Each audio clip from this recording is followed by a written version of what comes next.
Hello, আসসালামু আলাইকুম guys. আবারও আপনাদের মাঝে ছোট্ট একটি ব্লগ নিয়ে আসলাম। আমি আজকে তৈরি করব আমের আচার।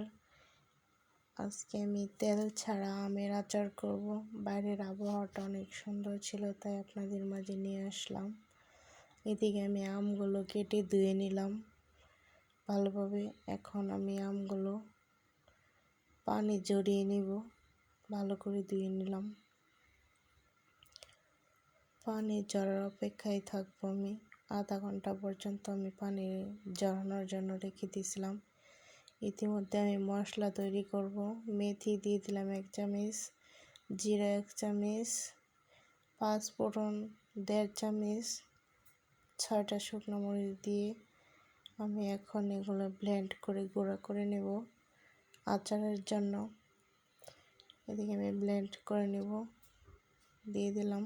এখন আমি আদা ভাঙা করে মশলাগুলো তৈরি করে নিলাম। এদিকে আমি আমগুলো শুকিয়ে গেছে, তাই এখন আমি কড়াইয়ে দিয়ে দিলাম। এখন আমি চিনি দিয়ে দিব উপরে। কোনো রকম তেল দিব না, রোদে শুকাবো না, এমন আচার তৈরি করে নিচ্ছি আমি। যদি আপনারা বাসায় তৈরি করতে চান তাহলে এভাবে করবেন। এখানে সিরকা আমি দিতে চাইছিলাম কিন্তু দেইনি, কারণ আমার অল্প একটু আচার হয়েছে, তাই আমি দেইনি। আপনারা চাইলে দিতে পারেন। একটু মরিচের গুঁড়া, একটু হলুদের গুঁড়া দিয়ে দিলাম যাতে একটু কালার আসে, তার জন্য। এখন আমগুলো কিছুক্ষণ এভাবে রেখে দেব যাতে মশলাটা ভালোভাবে লেগে যায়।